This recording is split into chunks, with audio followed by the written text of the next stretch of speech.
समझते हैं। देखिए एथेनॉल ब्लेंडिंग मतलब क्या होता है, पेट्रोल में जब इथेनॉल मिला दिया जाता है, इथाइल अल्कोहल, तो उसे मिक्सचर ना बोल के ब्लेंडिंग बोला जाता है। ये फायदेमंद होता है, इससे थोड़ा सा पेट्रोल का पैसे बच जाते हैं। इसमें 85% जो होता है वो पेट्रोल होता है, 15% जो होता है इसमें इथेनॉल होता है। हालांकि भारत सरकार का टारगेट है कि 2025 तक इसे 20% इसमें एथेनॉल मिला देना है, और एथेनॉल मिलाने की क्रिया को एथेनॉल ब्लेंडिंग कहते हैं। ऐसा क्यों किया जा रहा है, क्योंकि भारत के पास बहुत ज्यादा ऑटोमोबाइल इंडस्ट्रीज है। हमारे पास दुनिया में 3rd नंबर पे हम लोग आते हैं ऑटोमोबाइल सेक्टर में। हमारे तरफ भारत में कई अलग अलग टाइप की व्हीकल्स बनते हैं, जिसमें 26 million vehicles per year Bharat में बनाए जाते हैं। इस 26 मिलियन व्हीकल में से लगभग 5 मिलियन व्हीकल्स हर साल 5 मिलियन व्हीकल्स हर साल हम लोग निर्यात कर देते हैं। तो हम लोग के पास जो 26 मिलियन जो बच रहा है यहाँ पे टोटल ओवरऑल, मतलब अगर भारत में देखेंगे तो लगभग 20 मिलियन गाड़ियां हर साल बन रही हैं, और उसमें जो फ्यूल पड़ रहा है वो पेट्रोल से आ रहा है। और पेट्रोल हमारे पास तो होता नहीं, हम लोग 80% पेट्रोल जो है वो बाहर से ही मंगाते हैं। अब जो पेट्रोल बाहर से आ रहा है वो तेल के कुएं या रीक से आ रहा है, ये गल्फ कंट्री के पास है। इन्हें हम लोग कच्चा तेल खरीदते हैं जिसे क्रूड ऑयल कहते हैं, बैरल यानी बैरल में इसे खरीदा जाता है, फिर इसे रिफाइनरी में छानकर पेट्रोल पंप तक पहुंचाया जाता है। इससे क्या है कि हम लोगों का एक बहुत बड़ा पैसा विदेशियों के पास चला जाता है कच्चा तेल खरीदने में। आप अंदाजा नहीं लगा सकते हैं कि भारत सरकार प्रति साल कितना विदेशी लोगों को यानी गल्फ कंट्रियों को कच्चे तेल के बदले पैसा देती है। 65 बिलियन डॉलर देती है। 65 बिलियन डॉलर कितना हो गया, 50 खरब 41 अरब 17 करोड़ 57 लाख 50 हजार रुपए प्रति साल भारत सरकार का पैसा जाता है। हम लोग टैक्स पेयर का पैसा विदेशियों के पास चला जाता है, जो केवल जमीन से निकाल के पेट्रोल दे देते हैं। अब सोचिए ना, जैसे हम लोग के यहाँ अगर कोई पानी खरीदता 60 रुपया लीटर तो कितना अमीर हो जाते हैं हम लोग, तो इतना पैसा जाता है।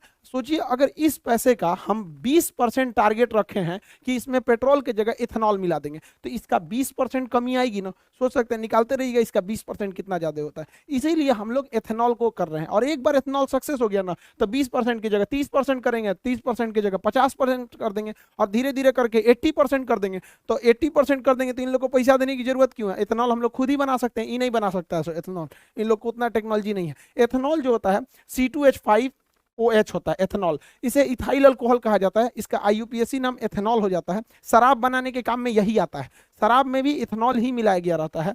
और जो हम लोग देखते होंगे सैनिटाइजर होता है, उसमें भी देखिएगा 70% इथेनॉल लिखा रहता है। सैनिटाइजर में भी इथेनॉल ही होता है। इसे फर्मेंटेशन यानी किण्वन विधि द्वारा बनाया जाता है, और इसे पेट्रोल में क्या किया जाएगा, मिक्स कर दिया जाएगा। टारगेट है 20% को मिक्स करने का। अगर ये सक्सेस हो गया तो इसे बढ़ा के हम लोग 50% भी ले जा सकते हैं। लेकिन जब बढ़ाएंगे लोग तो उसके लिए हम लोगों को अपने इंजन में बदलाव करना पड़ेगा, क्योंकि अभी जो हमारी इंजन है वो कंप्लीट डीजल और पेट्रोल पे चलने के लिए डिजाइन की गई है। लेकिन जब हम लोग उसमें एथेनॉल मिलाएंगे तो इंजन में हल्का चेंजिंग करना पड़ेगा। ऐसे इंजन के लिए हम लोग फ्लेक्सिबल इंजन बनाते हैं, और उसमें जो फ्यूल पड़ेगा फ्लेक्सी फ्यूल। तो भारत सरकार काफी सख्त निर्देश देने वाली है कंपनियों को कि उनको एक टाइमलाइन दे दिया जाएगा कि इसके बाद आपको फ्लेक्सी फ्यूल वाले इंजन यानी फ्लेक्स इंजन ही बनाने पड़ेंगे। याद कीजिए 2018 का जब समय था, 2017 में 17 के लास्ट में सरकार ने कह दिया था, सुप्रीम कोर्ट ने आदेश दे दिया था कि अब BS3 की गाड़ियां नहीं चलेंगी, सब चलेंगी BS4। रातों रात बेच के हटाना पड़ा कंपनियों को। उसी तरह सरकार भी इन लोगों को अभी वार्निंग दे रही है, फिर कभी सख्त आदेश देगी,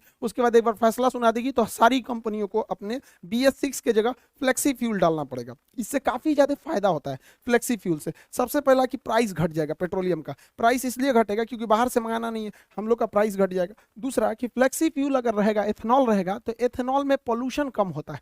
आज जो ग्लोबल वार्मिंग प्रदूषण की समस्याओं को हम लोग लेके झूल रहे हैं, उनके लिए एक काफी अच्छा ये किफायती रास्ता हो जाएगा हम लोग के लिए एथेनॉल ब्लेंडिंग। और इसके लिए हम लोग को एथेनॉल का प्रोडक्शन बहुत बढ़ाना पड़ेगा। प्रति वर्ष 500 करोड़ लीटर एथेनॉल का उत्पादन करना पड़ेगा। सोचिए 500 करोड़ लीटर। अब इतना एथेनॉल का उत्पादन करेंगे तो रोजगार भी मिलेगा। बाहर अगर अकेले बिहार में 4 से 5 एथेनॉल प्लांट लगा दिए गए, इससे हजारों लोगों को रोजगार मिलेगा। देखिए रोजगार डायरेक्ट कम दिखता है, इनडायरेक्ट बहुत ज्यादा लोगों को रोजगार दिखता है। तो कहीं पे भी अगर देखिएगा किसी एरिया में अगर वहां 20 भी फैक्ट्री आ गई ना, 20 फैक्ट्री, तो कम से कम 10,000 लोगों को रोजगार मिल जाएगा। तो आप ये मत देखिए कि 500 करोड़ लीटर प्रति वर्ष, इससे डायरेक्टली और इनडायरेक्टली बहुत लोगों को रोजगार मिलेगा, क्योंकि उसका एक पूरी तरह सप्लाई चेन बन जाएगा।